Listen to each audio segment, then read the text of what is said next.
Hola, ¿qué tal? Muy buenos días, tardes, noches, cualquiera que sea el horario que estés escuchando este episodio. Es para mí un placer estar de vuelta con ustedes. Ya hace unos cuantos episodios que no nos escuchamos. Realmente creo que con esta pandemia han venido a revolucionar muchas cosas en la vida de cada uno en lo personal. Yo he tenido que dedicarme más al hogar, a mi trabajo, a las niñas, y le ha tocado a Daniel sacar adelante el podcast, que lo ha hecho muy bien.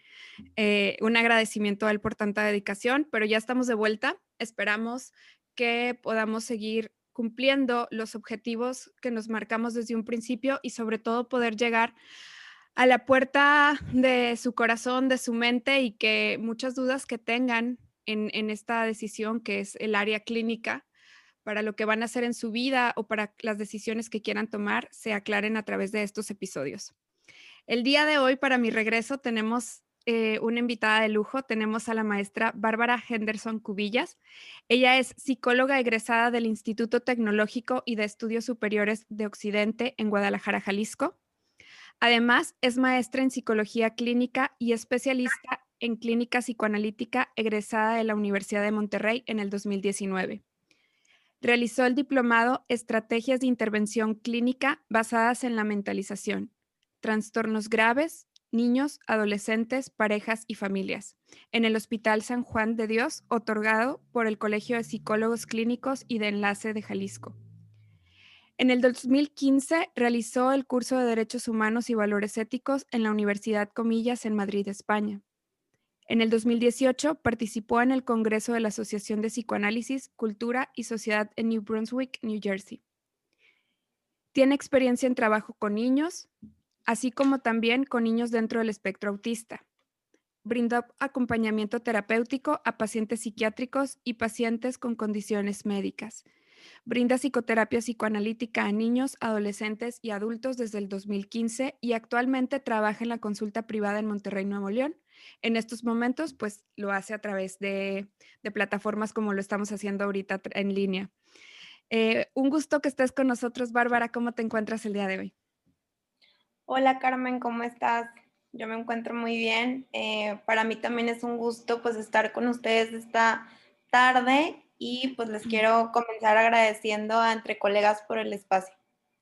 Gracias a ti por la oportunidad de poder conocer más de tu historia. Estoy segura que como muchos se han beneficiado con estos episodios que no tienen ningún fines de lucro ni nosotros ganamos nada, realmente los que ganan son quienes nos escuchan.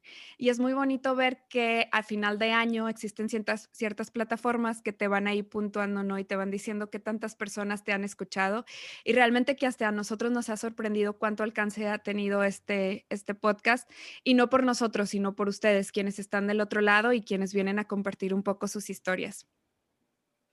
Cuéntanos, Bárbara, vamos a empezar. Hay un tema muy bonito en lo que tú eres especialista y tú eres experta, que no hemos tocado aquí en el episodio y es el psicoanálisis. Me gustaría que ahorita nos contaras un poco, una breve historia, qué es el psicoanálisis, cómo inició esta rama de la psicología. Claro que sí, Carmen. Pues me gustaría poderles brindar en este episodio información concreta y amigable sobre el mundo del psicoanálisis, que la verdad es un poco complejo para quienes nos dedicamos a esto.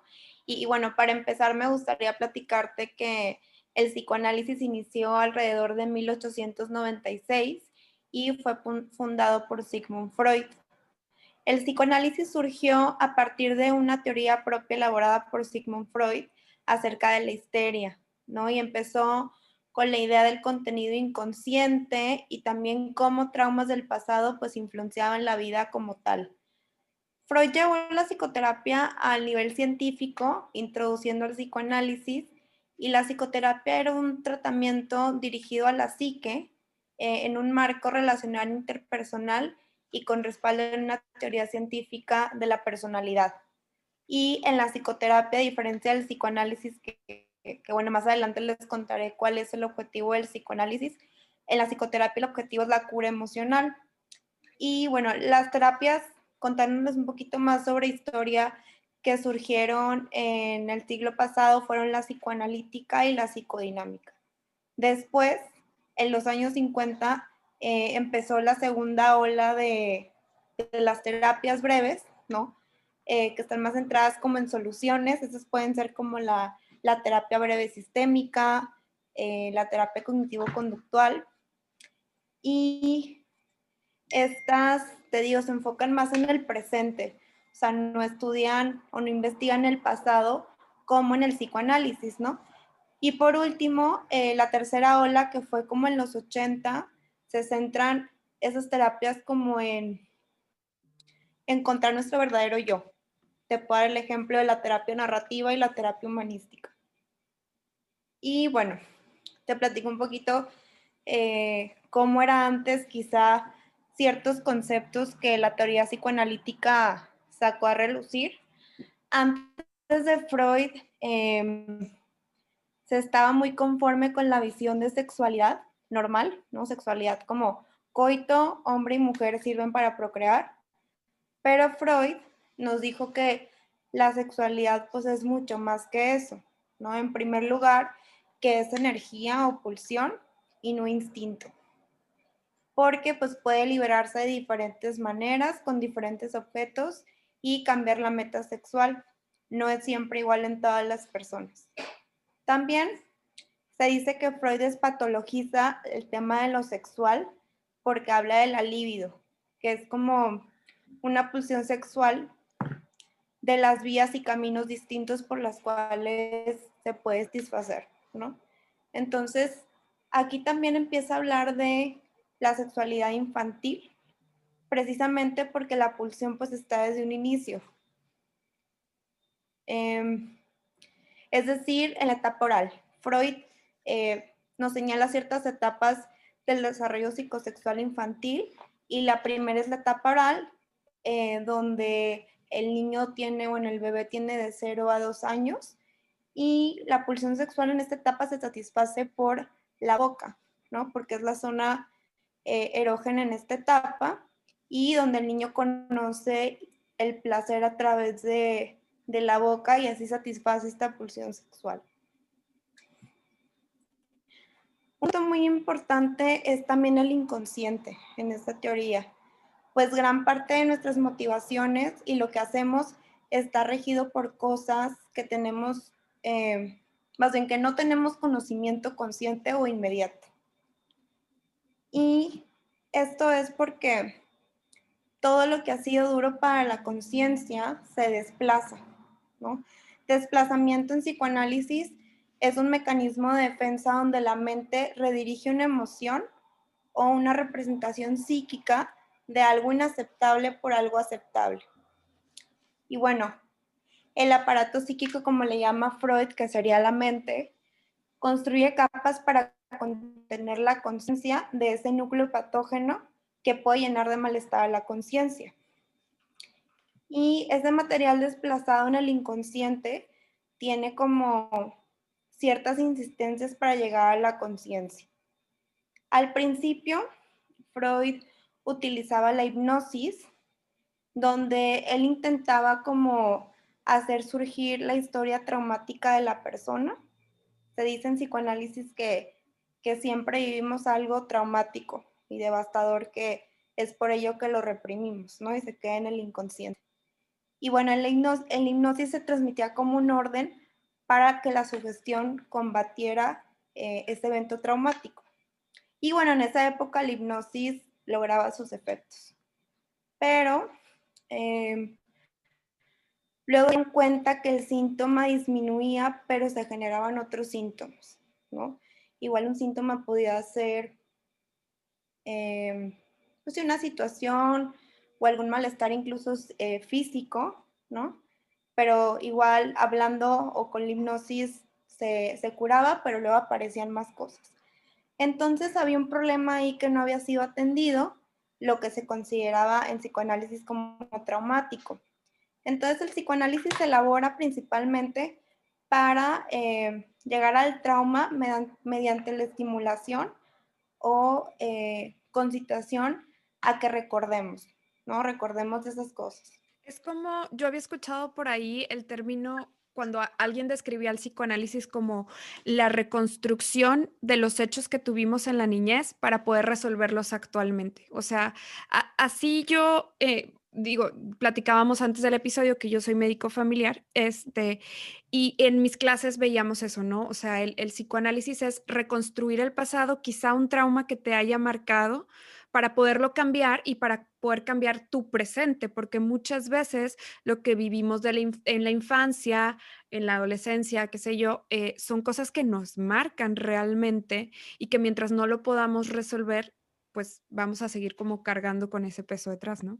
Sí, sí, definitivamente. Se dice que, como dices, vivimos experiencias o situaciones que igual no estamos tan conscientes que quizá fueron traumáticas en su momento, pero que Ujú. definitivamente dejaron huella en nuestra vida y en nuestra historia, ¿no? Entonces, es por eso que el psicoanálisis pues es una terapia un poquito más profunda, donde se pretende llegar como al origen de todo eso para realmente que la persona tenga un entendimiento de dónde vienen esos conflictos pues inconscientes, ¿no? Para poderlos trabajar.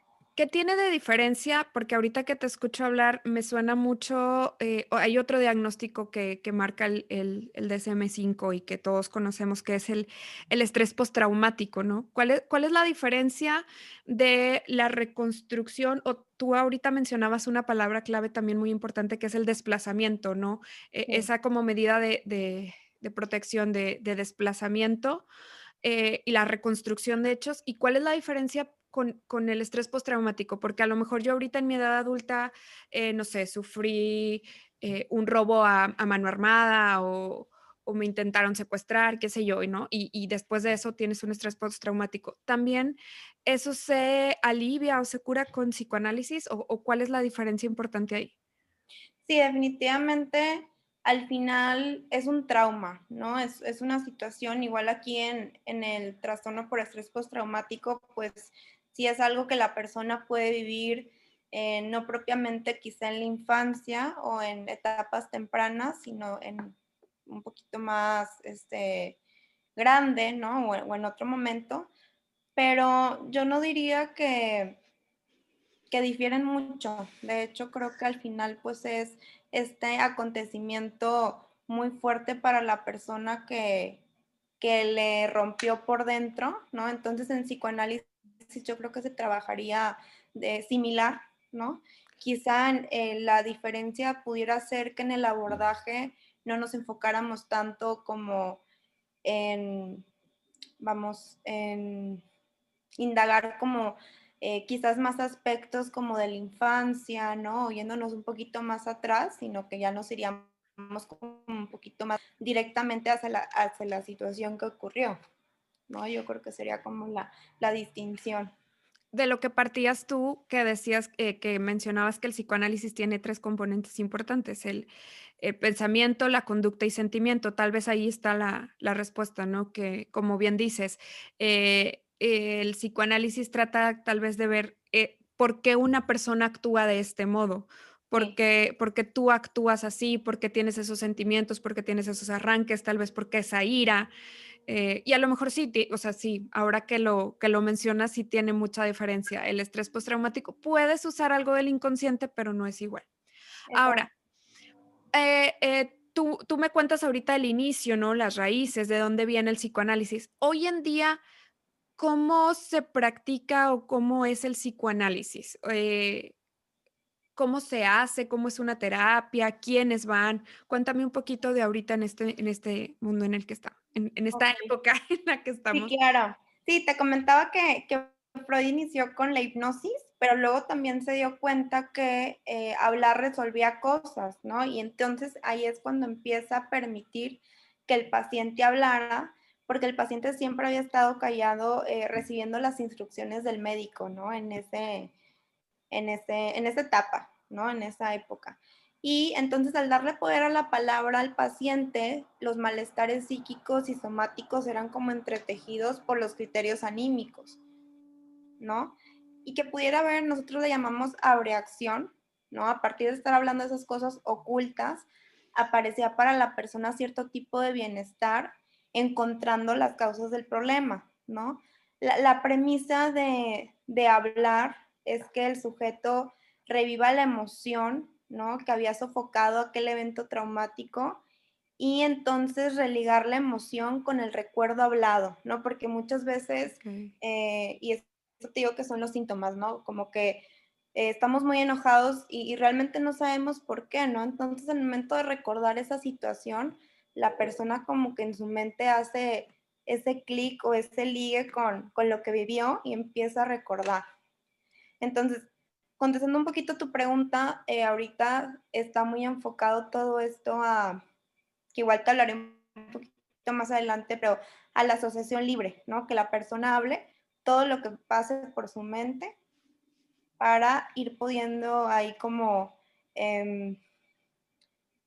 pues sí, que la persona vaya contando de su historia y también como encontrar recuerdos disociados, ¿no? Que quizá están como en el contenido un poquito más inconsciente para reconstruir ahí un sentido.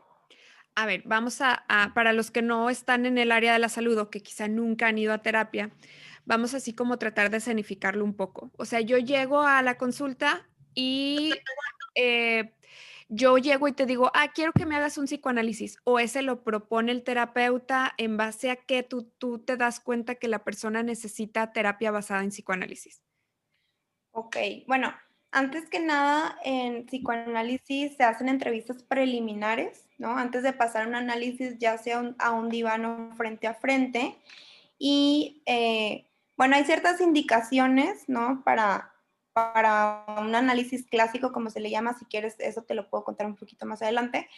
Pero básicamente la persona llega pues, ahí al consultorio con el analista o el terapeuta y empieza a contar un poquito de su historia, quizá en las entrevistas sí sea como el analista quiera como abordar temas generales de la vida de la persona y luego ya cuando se terminan esas entrevistas se pasa a lo que propiamente llamamos un análisis, que puede ser como te mencioné en un diván, que es como sillón, ¿no? Sofá, Ujú. donde la persona se recuesta, o frente a frente, ¿no? En mi caso yo tengo pacientes frente a frente y también recibo pacientes que pasan a diván. ¿Por qué? Porque Esto también, muchas veces eso tienen muchas personas me han cuestionado también de que, ¿por qué no en así como silloncito, sofá, cama, diván, que lo mencionas tú? ajá. ¿Y por qué no te ven? ¿Qué ayuda? ¿Eso cómo beneficia? ¿Qué cambia o por qué se hace?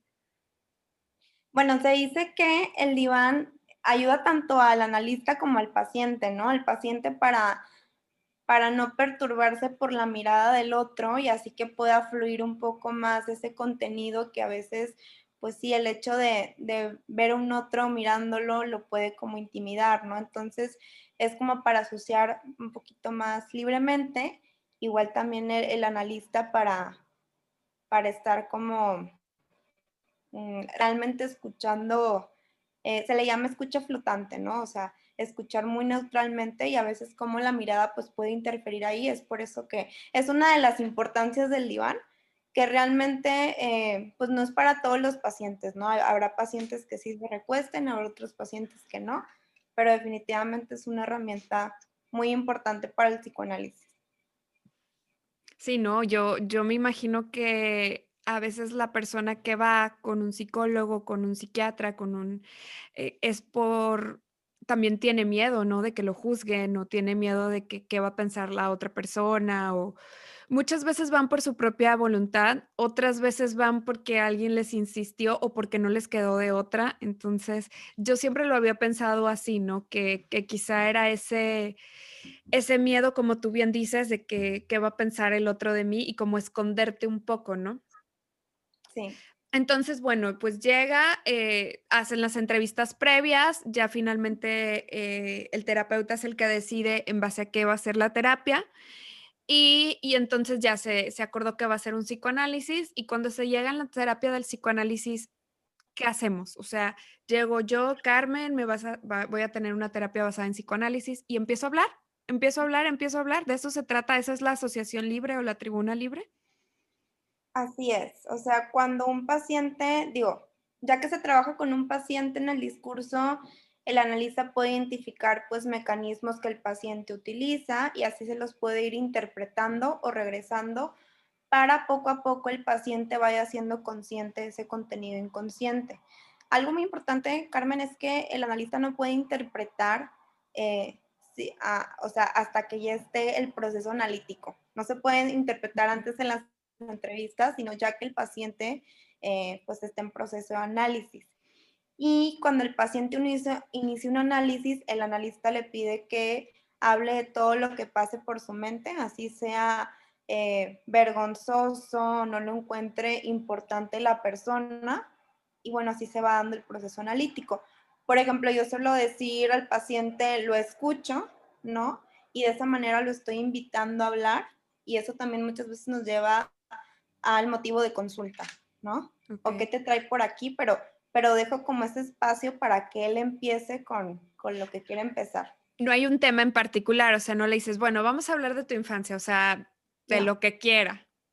así es. Digo, es la idea de la asociación libre, ¿no? Como que realmente darle ese espacio para que la persona pues tenga que hablar lo que tenga que decir y lo que pase realmente, lo que esté pasando por su mente, ¿no?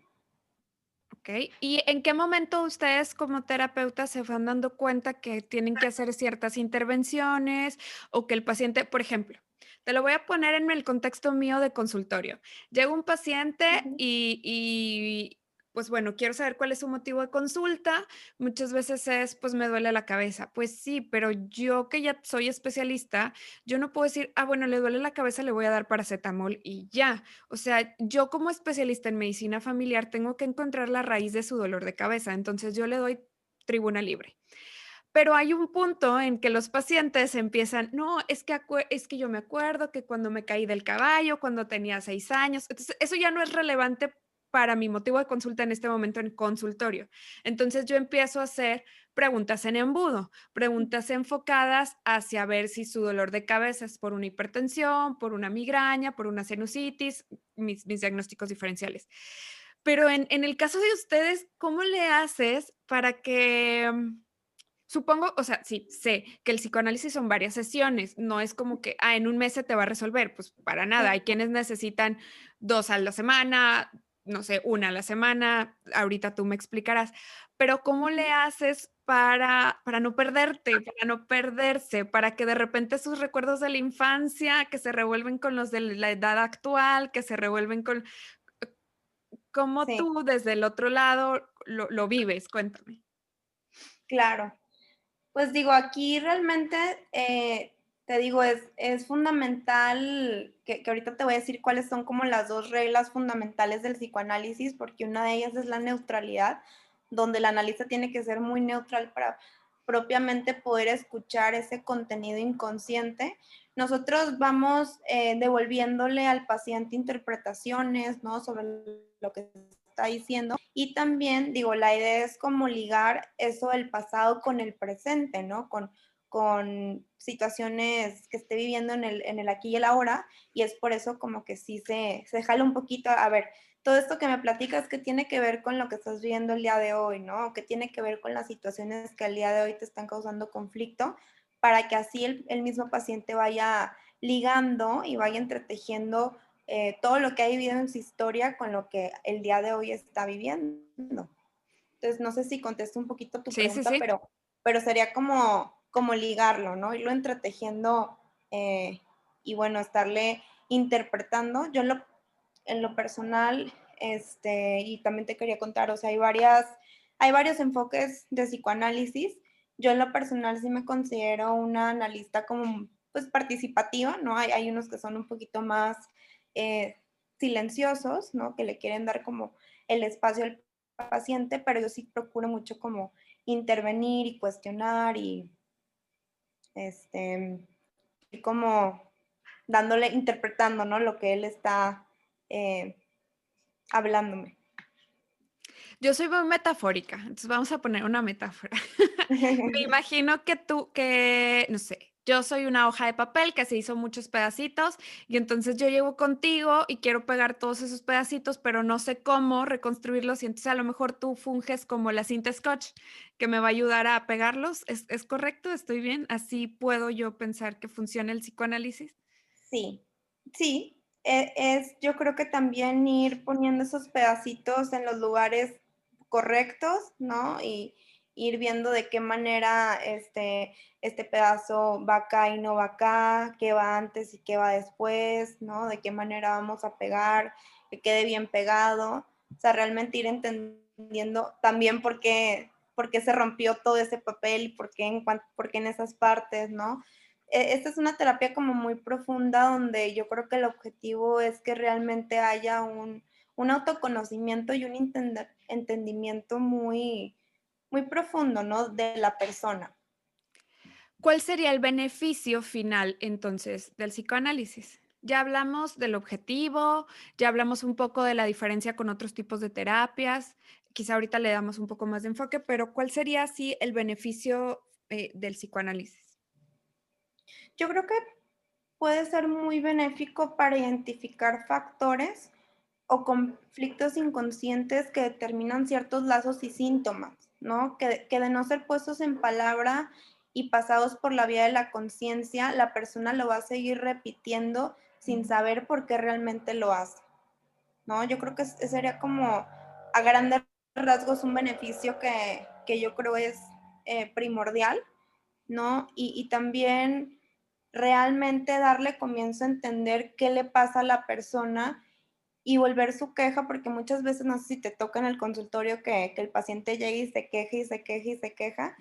Entonces aquí sería como que en lugar de quejarse lo convierta en una pregunta, ¿no? De decir, ay, eh, es que mi mamá es así conmigo, ¿no? De decir, a ver, ¿en qué posición me ubico yo frente a mi mamá de esa forma, ¿no? O Claro. sea, ya lo vuelve como a un cuestionamiento y la persona ya no se posiciona frente a su conflicto de esa manera que le causa problema, ¿no? Sino como cambiar un poquito ese lugar.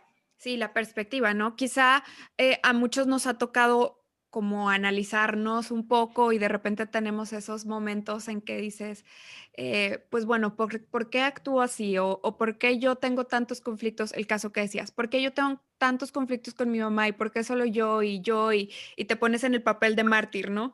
Pero a lo mejor sí se necesita ese cambio de perspectiva de, a ver, como tú dices, ¿en qué posición estás? ¿Tú qué estás haciendo?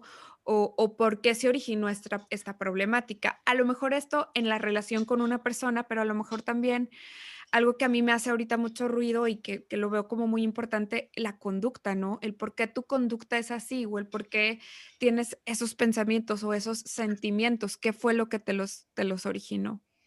Claro. ¿Quién es la persona ideal para llevar una terapia basada en psicoanálisis? Ok. Yo creo que realmente una persona que esté sufriendo, ¿no? Una persona que no tenga claro como lo que está viviendo o que no sepa por qué se siguen repitiendo las mismas situaciones en su vida, ni por qué tiene ese sufrimiento o qué le genera ese sufrimiento. Yo creo que es una buena forma para que cualquiera que así lo desee pueda cuestionar, ¿no? Ese sufrimiento y poder generar ese autoconocimiento. De igual manera, pues como tú sabes, toda patología tiene una historia de dolor que la antecede y pues aquí yo creo que podemos encontrar un sentido a esos conflictos no resueltos, ¿no? Entonces yo creo que sería para cualquier persona, ya sea niños, Mm. adolescentes, adultos mayores, yo creo que no hay una edad. Hay psicoanalistas infantiles, yo en lo personal sí he visto a niños, pero no, vamos, sí uno se tiene que formar un poquito más para especializarte en psicoanálisis infantil. Yo en lo personal te digo, sí he visto a niños entre 10, 12 años, pero recibo más lo que son adultos. ¿Y cómo cambia con un niño? ¿Cómo manejas a un niño? Supongo que es digo, yo lo poco que sé de terapia con niños, sé que, pues, lo ideal es hacerlo en base al juego, en base a dibujos, pero, ¿cómo haces un psicoanálisis con niños? Ya no se usa me quedó esa duda nada más, ya no se usa ay, se me fue el nombre, lo que usaba Sigmund Freud. La La hipnosis, hipnosis, ¿ya no se usa la hipnosis o todavía se usa la hipnosis? la hipnosis ya no se usa, te digo, como Freud se dio cuenta que el hecho de que la persona hable que lo pasó a la asociación libre, pues tiene más resultado. Es por eso que ya se dejó de lado la hipnosis. Habrá gente que la sigue usando. De hecho, no es propiamente de la corriente psicoanalítica, pero hay una hipnosis que se llama, no sé si la has escuchado, hipnosis ericksoniana. No. Bueno, creo que es como de la corriente sistémica. Bueno, los psicólogos sistémicos la utilizan mucho, pero en psicoanálisis ya no se utiliza. Con niños sí utilizamos mucho la terapia de juego, ¿no? Conocer ahí mediante el juego, mediante el dibujo, mediante el espacio libre con el niño, que el niño vaya, bueno, más bien nosotros ir identificando cuál es la historia del niño, cuáles son esos mecanismos que usa. Por ejemplo, se me viene a la mente el juego del Jenga, ¿no? Es algo muy interesante porque pues es como ir construyendo algo y luego cómo se derrumba todo eso que el niño construye y cómo reacciona, ¿no? Ante esa frustración que es que todo se caiga. Entonces, está muy interesante irnos dando cuenta cómo, pues, cuáles pueden ser los mecanismos que el niño utiliza, sus temores. La importancia de la educación mental desde la infancia también, ¿no? Yo, Sí. a manera de anécdota, yo siempre me cuestionaba el por qué las mamás les decían a los niños: "Pórtate bien o te voy a llevar con el doctor para que te ponga una inyección", y el pavor que teníamos los niños, o sea, yo de niña me escondía para que no me pusieran inyecciones. Entonces, cuando yo soy mamá, mi misión era: mis hijas no tienen por qué tenerle miedo a las inyecciones ni a la medicina.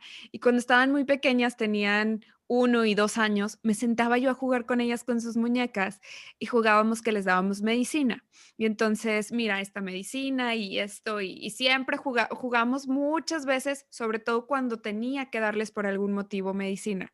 Ahorita he grabado videos donde me lloran y me ruegan que les dé medicina. O sea, afortunadamente, yo creo mucho gracias a esto que hice de ellas tan pequeñas, esta asociación de no es nada malo, ellas lo ven como algo supernatural. No te voy a decir que no lloran con las inyecciones, claramente lloran, pero procuramos, mi esposo y yo, cuando ya se van a vacunar, por ejemplo, la influenza, órale, los 4 al mismo tiempo y vas a llorar porque te va a doler, pero es algo para tu bien, ¿no? Entonces, qué importante es que si como papás nos damos cuenta que hay algo en nuestros hijos, que luego a veces no nos damos cuenta nosotros y nos lo dice el maestro y a veces nos ofendemos y, híjole, llevar oportunamente a terapia, cualquiera que sea el tipo, a tu hijo, ¿no?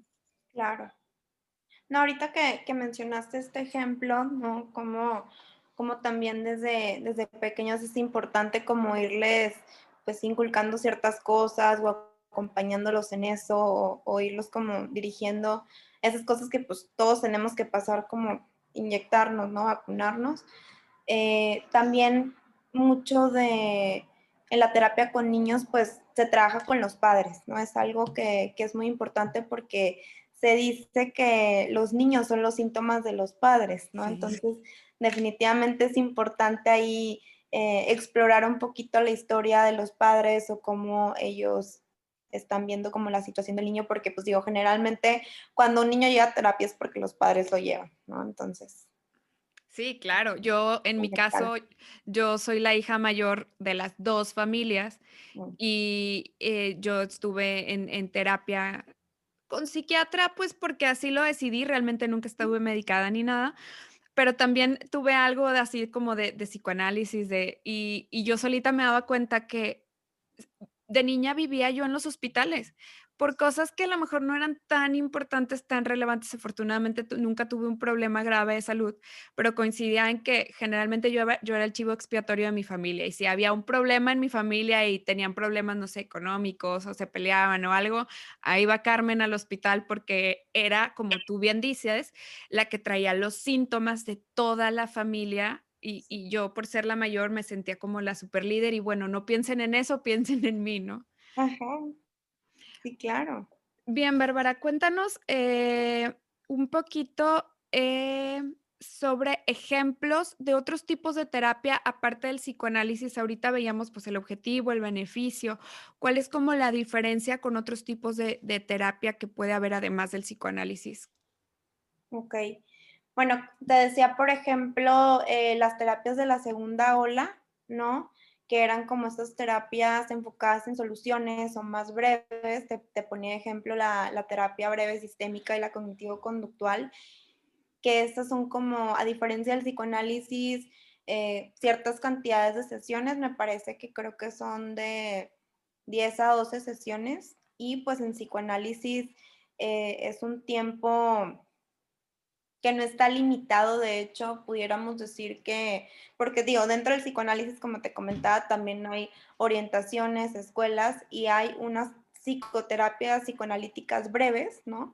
Que yo creo que breve sería lo más corto 6 meses, pero yo creo que la primer diferencia pudiera ser es el tiempo, ¿no? O sea, realmente, como te menciono, acá es un proceso más largo y más profundo, No hay un donde tiempo. no hay un tiempo. El Okey. tiempo es dependiendo del proceso y el ritmo de la persona, ¿no? Que va a trabajar. De hecho, está mucho esta pregunta de, bueno, ¿cómo sabes cuándo ya se termina un análisis o una terapia psicoanalítica? Y es el mismo paciente y analista lo van viendo sobre la marcha, ¿no? Igual la persona llega con un motivo de consulta y, bueno, dice como que, ¿sabes qué? O sea, ahorita pues digo, tengo problemas porque pues siempre hay problemas en la vida, pero creo que ya me puedo hacer más cargo de mí mismo, más responsable, y ya como que veo desde otra perspectiva las situaciones que me van pasando y creo que las puedo resolver. Entonces yo creo que ahí igual la persona puede decidir como ya terminar su tratamiento. ¿Quién decide cuándo se termina? ¿El terapeuta o el paciente? Yo diría que ambos, ¿no? Es como este acuerdo cuando una persona ya sabe, ¿no? Como que, a ver, ya tengo tanto tiempo trabajando, eh, sí, al final de un tratamiento ya se va encaminando, como que el analista ya le va diciendo al paciente, bueno, creo que hay ciertos temas que hay que trabajar, yo creo que ya, igual ya hemos trabajado estas cuestiones. Entonces yo creo que se va dando poco a poco, y aquí ambos son los que deciden, ¿no? Que llegan como ese acuerdo que ya se termine en algún punto. Y hay gente que vuelve, ¿no? Que hace un análisis de años y se toma un tiempo y Y después regresa, o regresa. sea, sí.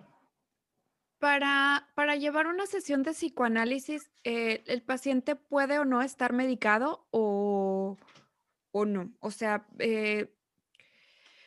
sabemos que quienes medican son los psiquiatras, pero, pues, también un psiquiatra puede dar, psicoanálisis, o pueden llevar Sí. ambos, ¿no? Psicólogo y Ujú. y psiquiatra. Eh, ¿Qué pasa cuando una persona está con medicamentos? ¿Igual se puede hacer? Depende del medicamento, ¿no? Depende si realmente es un medicamento que esté muy pesado, por así llamarlo. No tengo ahorita como una terminología, pero eh, haz de cuenta que un requisito, una indicación para un análisis clásico es que el paciente cumpla ciertos requisitos de estructura, ¿no? Que puede estar 45 minutos, una hora asociando libremente, Ujú. y que pueda tolerar la espera de, pues, someterse a un tratamiento largo. A veces yo creo que, te digo, depende del medicamento y todo, pero hay personas que por estar medicadas, pues de verdad 45 minutos se les hace Les cuesta. demasiado y no se pueden concentrar, ¿no? Entonces yo creo que ahí sería como evaluar un poquito, eh, pues sí, en qué condición mental está la persona, hacer como un examen mental, ¿no? Para ver si realmente puede o no asociar. Ahorita me viene a la mente cuando yo estuve trabajando en un psiquiátrico en Guadalajara, y más que nada brindaba acompañamiento terapéutico a pacientes psicóticos, y pues bueno, en realidad pues ahí todos están medicados, ¿no? Entonces aquí sí era muy distinto, propiamente no era un psicoanálisis, pero pues era un acompañamiento, ¿no? Porque no se puede dar el mismo abordaje justamente porque la persona no puede como recibir, ¿no? Toda esa información, o quizá ponerse a profundizar o analizar más allá, pero definitivamente tendríamos que revisar qué tipo de medicamento, ¿no? Qué efectos tiene, para ver si sí o no puede estar tomando una sesión. Y cuéntame ahora, vamos a darle un pequeño giro aquí a la plática que estamos teniendo. ¿Qué tan difícil ha sido para ti hacer, digo, por todo lo que nos has contado del psicoanálisis, qué tan difícil ha sido para ti hacerlo ahora en línea a través de una computadora? Digo, yo doy clases y se me ha vuelto sumamente complicado de repente la interacción con los alumnos, o sea, socializar con ellos, entenderlos, verlos, porque hay quienes pues no prenden su cámara. Entonces, ¿cómo ha sido para ti dar terapia a través de una computadora con una persona que realmente, pues, sí necesita que la escuchen, que la entiendan, que porque alguien que paga para tener terapia de psicoanálisis es alguien realmente comprometido con su salud mental? Y ahorita Claro, hemos visto un boom, una ola supergrande de problemas mentales que han estado en aumento gracias al encierro, ¿no? O al sí. a lo que está pasando. ¿Cómo lo has llevado tú, Bárbara? ¿Cómo ha sido para ti este proceso? Pues fíjate que yo, anteriormente, de hecho, trabajaba en una plataforma de psicoterapia en línea, entonces realmente ya llevo tiempo, inclusive antes de la pandemia, atendiendo pacientes en línea, ya sea por llamada o videollamada. Eh, Realmente creo que, me he adaptado a la circunstancia, ¿no? Yo creo que he utilizado bien los medios que, pues, ahorita, pues, estamos en Zoom, ¿no? Todo lo que la tecnología nos ha podido dar. Y fíjate que en realidad no he tenido una gran limitante. De hecho, mis pacientes se han acoplado muy bien. Hasta ahora, pues yo no he vuelto al consultorio presencialmente porque, pues digo, por mi salud y por la de los Claro. pacientes, Ujú. ¿no? Afortunadamente tampoco he tenido un caso grave como para evaluar si puedo, pues ver a la persona presencialmente o físicamente. Un caso grave sería alguien en crisis, alguien en una situación suicida, alguien en problemas de violencia Okey. eh, en casa. Afortunadamente, te digo, no ha sido el caso, pero yo creo que aquí lo importante, especificando el psicoanálisis, eh, se puede dar una terapia siempre y cuando hay una persona que quiera ser escuchada, hay una transferencia y hay otra persona que escuche, ¿no? Realmente, de hecho, desde los tiempos de antes, los psicoanalistas, algunos daban terapia por llamadas, ¿no? El mismo Freud una vez atendió a un paciente por llamada, entonces creo que esto igual mucha gente no lo sabía, pero ya tiene un poquito más de tiempo y yo en lo personal no he tenido hasta ahora mucha dificultad. Claro que no es lo mismo atender en el consultorio presencialmente, pero no he encontrado una gran limitante, afortunadamente hasta hoy. Quizá es más fácil, ¿no? Por la cuestión de que no tienen que revisar signos vitales o palpar a lo mejor si le duele el abdomen y bueno, a ver específicamente dónde. Tal vez por ahí sí ha sido una cuestión más fácil que, bueno, viendo todo lo malo, sí, siempre vamos a ver lo malo, pero entre las cosas buenas ha sido también la posibilidad de que el paciente pues también no se la complica entre tengo que ir y tengo que llegar puntual y trasladarse y se ahorra Exacto. gasolina y está desde la comodidad de su casa.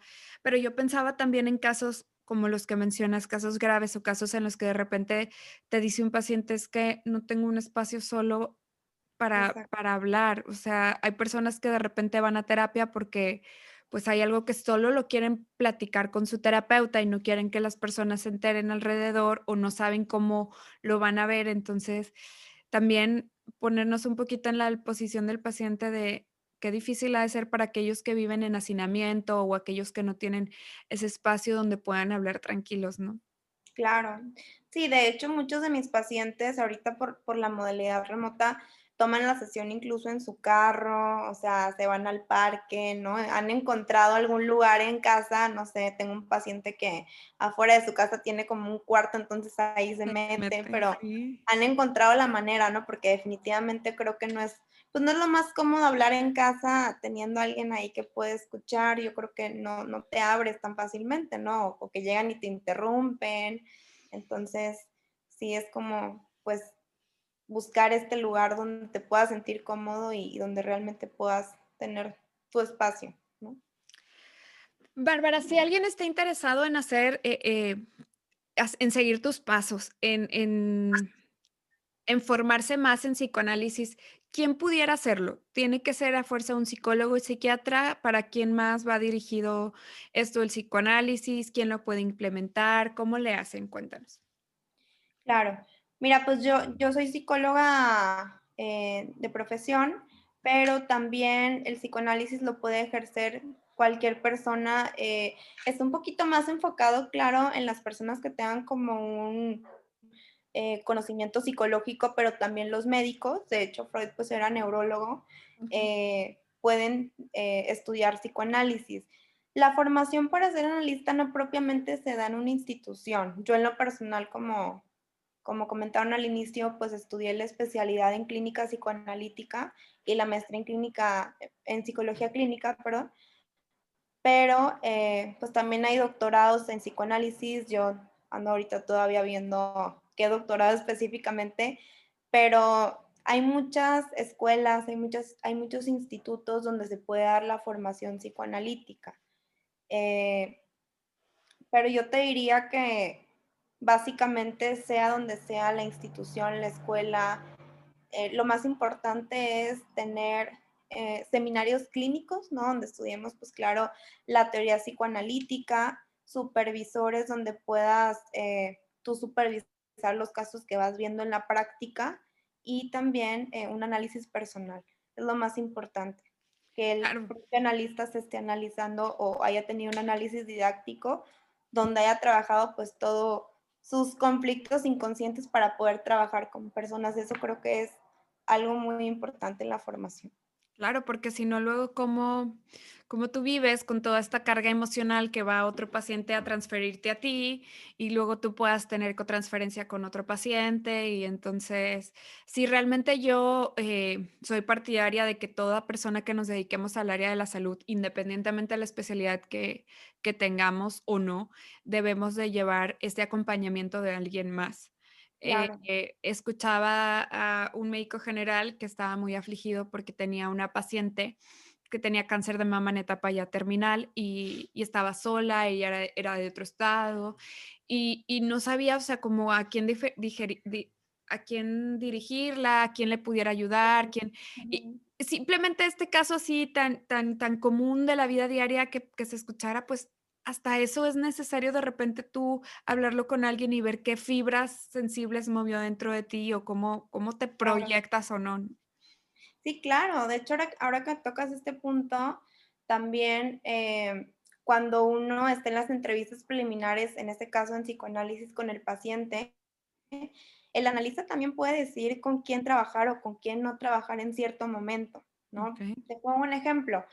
Puede ser que un analista que se le haya muerto un padre recientemente un mes, ¿no? Semanas, y llega una paciente como muy grave porque justamente le acaba de pasar lo mismo. Quizá en ese caso, digo, una de las reglas fundamentales, como te mencionaba, pues es la neutralidad, ¿no? Pero claro. quizá también creo que es muy importante reconocer cuando realmente por la situación donde vivimos o la etapa, pues no podemos darle quizá ese apoyo a cierto paciente y ahí sería pues referirlo con algún colega, ¿no? Sí, usar el equipo multidisciplinario, Claro, para eso, pues, nos conocemos y tenemos un amplio acervo de redes de apoyo donde puedes decir, bueno, yo no, pero a lo mejor esto sí.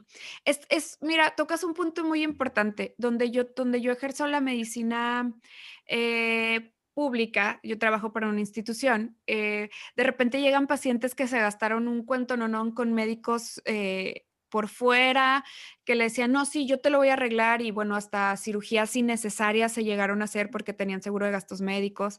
Entonces, es ahí donde dices, sí, por eso la gente de repente no confía en los médicos o ve a los médicos como alguien mercenario que solo les importa el dinero. Y con tristeza vemos eso, porque realmente un buen especialista, pues no es aquel que estudió más, sino es aquel que durante su formación aprendió también con qué cosas trabajar y con qué cosas no. O sea, yo sé cuáles son mis limitantes y yo sé que, como tú dices, o sea, si acaba de fallecer mi papá y voy a hacer algo de ecotransferencia con el paciente o no voy a estar neutralmente bien enfocado, pues mejor no. No importa que no me gane, no sé, 500, 700, 1000 pesos en una sesión, lo importante es la tranquilidad y la salud del paciente y mía también, porque si no, ¿con qué carga te vas a ir tú a tu casa, no?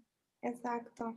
Sí, ahorita que tocabas la contratransferencia, pues es algo que definitivamente uno como analista debe estar muy atento. De hecho, para mí es algo, eh, fue un tema de mi tesis de maestría, entonces creo que es algo muy importante. Es una herramienta, ¿no? Que nos va diciendo también cómo nos estamos colocando frente al paciente y pues yo creo que también antes de analistas, de profesionistas, pues somos seres humanos que sentimos y que pues también creo que es válido quizá decidir en cierto momento no trabajar con ciertas personas o incluso hay analistas que dicen, oye, yo no veo pacientes psicóticos, pues es válido, ¿no? Yo creo que uno ahí va conociendo sus limitantes y es lo que lo hace poder pues dar un buen trabajo. Y más si estás en la consulta externa, porque, o sea, en el medio privado, de repente en el público, pues, aunque no te guste, pues, tienes que entrarle, ¿no? Sí, Pero en el medio privado, pues, sí podemos también tenemos esa opción, o sea, no es malo decir: "No te puedo ver yo", claro. no, para nada. Ya Sí. casi llegando al final, Bárbara, ¿algo más que quieras que se me haya pasado con lo que podamos ahorita aportar para las personas que nos escuchen? De hecho, fíjate, Carmen, que me quedé pensando si compartí como qué era el psicoanálisis en sí. Creo que no lo hice exactamente, Sí, entonces pero me podemos hacer un resumen, un pequeño okey, resumen, sí. sí, sí, sí. Bueno, el psicoanálisis, de hecho, según Freud, es un método psicoterapéutico, pero que se basa en la investigación, ¿no? Y, pues, se caracteriza por la interpretación de la resistencia, la transferencia y del deseo. Y consiste, pues, esencialmente en evidenciar la significación inconsciente de las palabras, los actos, las producciones imaginarias que vienen siendo como los sueños, los delirios, las fantasías de una persona, ¿no? Y pues este método, como lo hemos dicho, se basa esencialmente en las asociaciones libres de la persona y que garantizan la interpretación, ¿no? Nosotros como analistas nos vamos guiando por la asociación o por lo que va diciendo la persona. Entonces, básicamente, la premisa de esto es suprimir las amnesias y pasar de lo inconsciente a lo consciente para que la persona pues pueda tener un poquito más de conciencia mm, de sus habilidades, de sus conflictos. Esto también lo ayuda como a tener un mayor control de sus emociones, de sus comportamientos, también mayor tolerancia a la frustración y pues que pueda resolver los problemas que se le presentan en el día a día. Vamos a hacer aquí un anuncio publicitario. O sea, realmente si tú que nos estás escuchando, alguna vez en tu vida te has puesto a pensar por qué reacciono así ante esta situación, o por qué siempre termino con parejas tóxicas, o por qué no logro cambiar cierta conducta, o a lo mejor, no sé, de repente mientras eres adolescente, pues no te cuestionas tantas cosas que tú haces. Cuando te conviertes en papá, cuando eres responsable de alguien más, pues sí empiezan a surgir o a nacer estas cuestiones y estas dudas de no quiero ser así. Bueno, para eso está Bárbara, para eso está el psicoanálisis, para que logres, como bien dices tú, Bárbara, a través de la asociación libre o del insight, poder descubrir cuál es el origen de estas conductas, de estos sentimientos, de estos pensamientos, y en base a que ya los puedas poner enfrente o poner sobre la mesa, trabajar en ellos, porque si nunca lo hacemos consciente, si nunca hacemos consciente el inconsciente, pues va a ser muy difícil. Solos no podemos, definitivamente solo no vas a poder. No es como pintar sin salirte de la rayita, así no funciona. Claro, no, y yo creo que, digo, tocando este tema, si no nos vamos realmente a entender, qué está originando el problema, cuáles son los mecanismos detrás de esos, pues realmente, pues sí, uno se puede sentir bien, ¿no? Uno puede quizá hablar o enfocarse en algo, pero si no nos vamos sobre el origen, pues realmente no va a haber un cambio profundo, ¿no? O va a estar como agarrado frágilmente por alfileres, pero no va a tener como una base Claro. fuerte y sólida donde la persona realmente pueda haber trabajado profundamente, pues, lo que venga cargando. Y sobre todo también que hemos pintado así como, bueno, si algo no te gusta, cámbialo, pero también ver las fortalezas que tenemos como personas. De repente también nos toca que en la terapia, en la sesión, pues descubras fortalezas internas que no sabías que tenías, o que a lo mejor tú pensabas que eras lo peor o que era el fin del mundo y no. Como tú bien dices, el hablar, el decirlo, tú solo te vas así como curando, como sanando y encontrando a veces la respuesta, pues, en ti mismo, ¿no? Claro. Pero necesitas esa guía, esa persona, esa cinta scotch que te haga, pegar como todas las piezas de una forma, que estén bien organizadas, ¿no? Exacto. Bárbara, ya para terminar, me gustaría preguntarte, ¿qué cambiarías de tu vida? ¿Habría algo que cambiaras? ¿Habría algo que dijeras, quizá no debía haberlo hecho así, quizás si hubiera hecho esto? ¿Algo que le sirva de lección para alguna persona que nos está escuchando? Ujú. Híjole, mm, realmente, o sea, claro, ¿no? Me he equivocado muchísimas veces, Ah, soy sí. humana y pues es nuestra naturaleza, pero creo que en parte hasta este punto, pues he integrado como estas vivencias quizá no tan agradables o que dijera yo, ay, lo hubiera hecho de otra forma como parte de mi historia, ¿no? Y realmente entender quizá por qué pasó eso y integrarlo, pero también hacerlo parte. Pero algo que te pudiera decir quizás sería,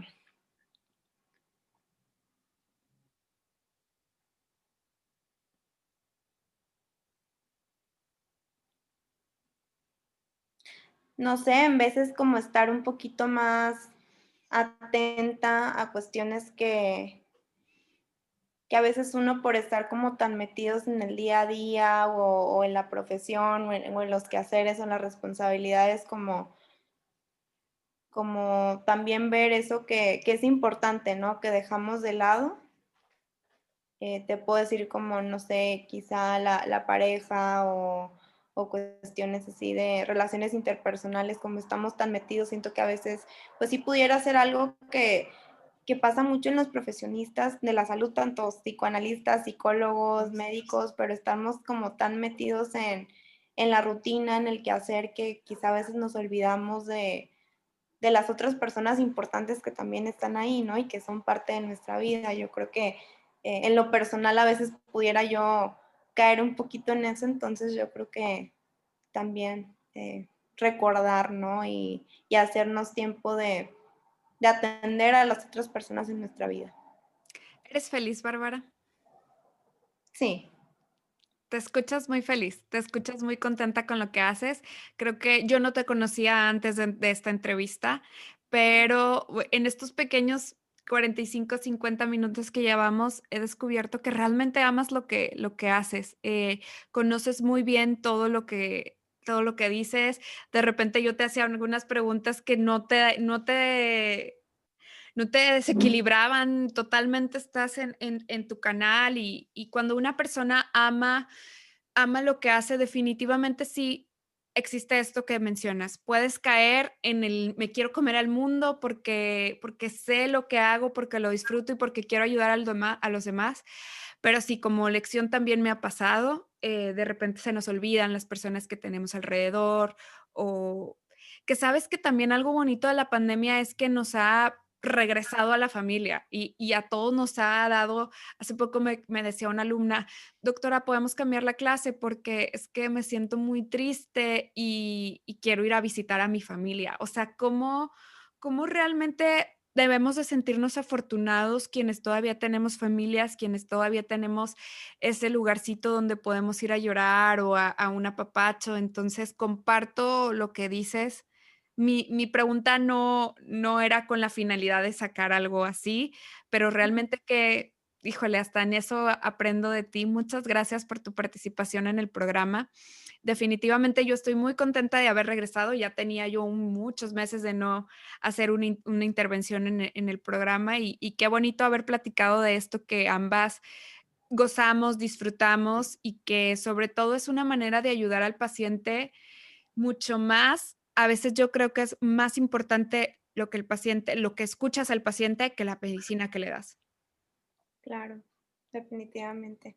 No, y la escucha como medicina también, ¿no? Para la persona.